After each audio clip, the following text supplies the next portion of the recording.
ఉగాది అంటే కొత్త ఆరంభానికి సంకేతం. అందుకే ఆ రోజు కొన్ని తప్పులు చేయకుండా ఉండటంతో పాటు కొన్ని మంచి ఆచారాలను పాటించడం కూడా చాలా ముఖ్యం. ముఖ్యంగా ఉగాది పండుగకు ముందే ఇంటిని శుభ్రపరచుకొని కొన్ని వస్తువులను తొలగించడం వల్ల సానుకూల శక్తి పెరుగుతుందని పెద్దలు చెప్తారు. ఏ ఏ వస్తువులను ఇంటి నుంచి తొలగించాలో ఇప్పుడు తెలుసుకుందాం. మనం ఇంకో 2 రోజుల్లో పరాభవ నామ సంవత్సరంలోకి అడుగు పెట్టబోతున్నాం. ప్రతి కొత్త తెలుగు సంవత్సరాన్ని అందరూ ఆనందంగా శుభంగా ప్రారంభించాలని కోరుకుంటారు. కొత్త సంవత్సరం మొత్తం సుఖ సంతోషాలతో గడపాలని ఆశిస్తూ ఉగాది పండుగను ఘనంగా జరుపుకుంటారు. ఉగాది అంటే కొత్త ఆరంభానికి సంకేతం. అందుకే ఆ రోజు కొన్ని తప్పులు చేయకుండా ఉండటంతో పాటు కొన్ని మంచి ఆచారాలను పాటించడం కూడా చాలా ముఖ్యం. ముఖ్యంగా ఉగాది పండుగకు ముందే ఇంటిని శుభ్రపరిచి కొన్ని వస్తువులను తొలగించడం వల్ల సానుకూల శక్తి పెరుగుతుందని పెద్దలు చెప్తారు. ఇలా చేయడం వల్ల ఇబ్బందులు తగ్గి శుభ ఫలితాలు కలుగుతాయని విశ్వాసం. ఉగాది ముందు ఇంటి నుంచి తప్పక తొలగించాల్సిన వస్తువులు: పాత విరిగిపోయిన సామాన్లు. చాలా ఇళ్లల్లో పగిలిపోయిన అద్దాలు, విరిగిన వస్తువులు, పనిచేయని ఎలక్ట్రానిక్ సామాన్లు అలాగే ఉంచుతారు. ఇవి ఇంట్లో ఉంటే ప్రతికూల శక్తిని పెంచుతాయని చెప్తారు. కాబట్టి ఉగాది ముందు ఇలాంటి పనికిరాని వస్తువులను తొలగించడం మంచిది. 2. పాత చెప్పులు, ఉపయోగం లేని దుస్తులు.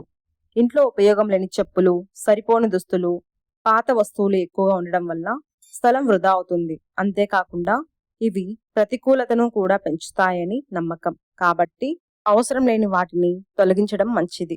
3. పూజ గది శుభ్రత. పూజ గది ఎప్పుడు పవిత్రంగా ఉండాలి, శుభ్రంగా ఉండాలి. వాడిపోయిన పూలు, విరిగిపోయిన దేవతా విగ్రహాలు వంటివి వెంటనే తొలగించి పూజ గదిని శుభ్రంగా ఉంచాలి. ఇలా చేస్తే ఇంట్లో సానుకూల శక్తి పెరుగుతుంది. 4. ఇంటి ముఖద్వారం పరిశుభ్రత. ఇంటి ముఖద్వారం శుభ్రంగా ఉండటం చాలా ముఖ్యం. ఇంటి ముందు మురికి లేదా చెత్త ఉంటే శ్రీ మహాలక్ష్మి ఇంట్లోకి ప్రవేశించదని పెద్దలు చెప్తుంటారు.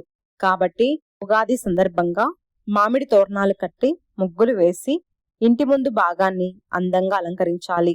5. కర్టెన్లు, బెడ్షీట్లు. ఇంట్లో ఉన్న కర్టెన్స్, బెడ్షీట్స్, సోఫా కవర్లు ఎప్పుడు పరిశుభ్రంగా ఉంచాలి.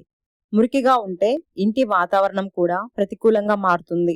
అందుకే ఉగాది ముందు వీటిని శుభ్రం చేయడం మంచిది. 6. పాత క్యాలెండర్లు, పనిచేయని గడియారాలు. కొత్త తెలుగు సంవత్సరం ప్రారంభమవుతున్నప్పుడు పాత క్యాలెండర్లు లేదా పనిచేయని గడియారాలను ఇంట్లో ఉంచకూడదు. ఇవి పురాతనతకు సూచికగా భావిస్తారు. కాబట్టి తొలగించడం ఉత్తమం. 7. చెత్త, దుమ్ము. ఇంట్లో చెత్త, దుమ్ము పేరుకుపోవడం వల్ల ప్రతికూల శక్తి పెరుగుతుందని నమ్మకం. కాబట్టి ఉగాది ముందు ఇంటిని పూర్తిగా శుభ్రపరిచి పరిశుభ్రంగా ఉంచాలి. చివరిగా ఇల్లు పరిశుభ్రంగా సక్రమంగా ఉంటే మనసుకు కూడా ప్రశాంతత కలుగుతుంది.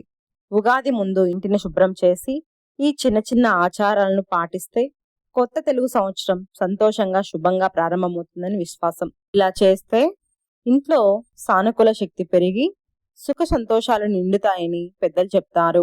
జీవితం అంటే కేవలం తీపి మాత్రమే కాదు, కష్టం, సుఖం, బాధ, సంతోషం అన్ని కలిస్తేనే అది సంపూర్ణం. ఉగాది పచ్చడిలోని షడ్రుచులలాగే మీ జీవితంలోని ప్రతి అనుభవాన్ని చిరునవ్వుతో స్వీకరించాలని కోరుకుంటూ మన యూట్యూబ్ ఛానల్ తరపున మీకు, మీ కుటుంబ సభ్యులకు పరాభవ నామ సంవత్సర ఉగాది శుభాకాంక్షలు.